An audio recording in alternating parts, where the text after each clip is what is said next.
अल्लाह लोगों को अपने सत्य मार्ग से भटकाते हैं। कुरान सूरह 2 आयत 7 में वर्णित है कि अल्लाह ने उनके दिलों तथा कानों पर मुहर लगा दी है और उनकी आंखों पर पर्दे पड़े हैं तथा उन्हीं के लिए घोर यातना है। अल्लाह ने मासूम जानवरों को मारने का आदेश दिया। कुरान सूरह 2 आयत 67 में वर्णित है कि याद करो जब मूसा ने अपने लोगों से कहा, अल्लाह तुम्हें एक गाय की बलि चढ़ाने का आदेश देते हैं। लोगों ने कहा, क्या तुम हमारा मजाक उड़ा रहे हो? मूसा ने उत्तर दिया, अल्लाह न करे कि मैं इतना अज्ञानी बनूं।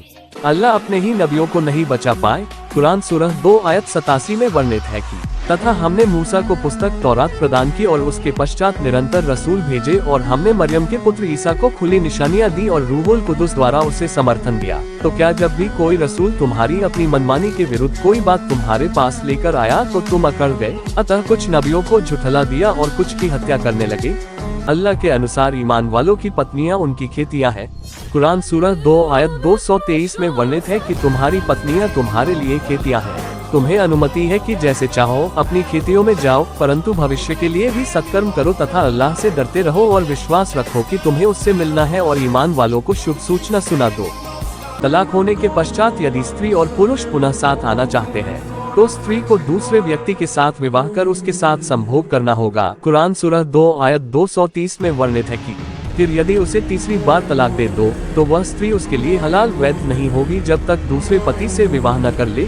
अब यदि दूसरा पति संभोग के पश्चात उसे तलाक दे दे तब प्रथम पति से निर्धारित अवधि पूरी करके फिर विवाह कर सकती है, यदि वे दोनों समझते हो कि अल्लाह की सीमाओं को स्थापित रख सकेंगे। और ये अल्लाह की सीमाएं हैं जिन्हें उन लोगों के लिए उजागर कर रहा है जो ज्ञान रखते हैं।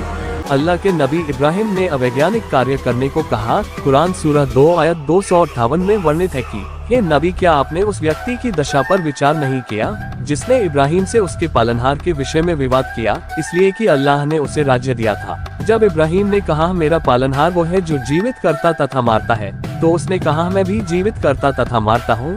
इब्राहिम ने कहा अल्लाह सूर्य को पूर्व से लाता है तो उसे पश्चिम से ले आ।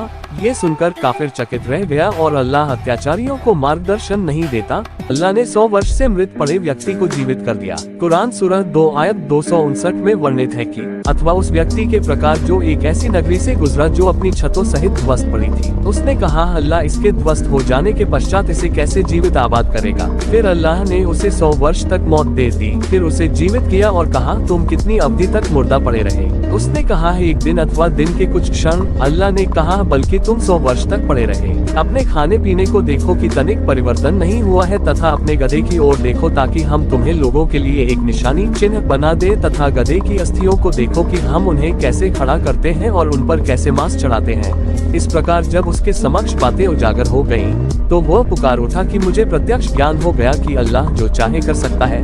अब यदि 100 वर्ष से मृत पड़े व्यक्ति को जीवित करना इस्लाम के अनुसार वैज्ञानिक है तो कुछ कह नहीं सकते।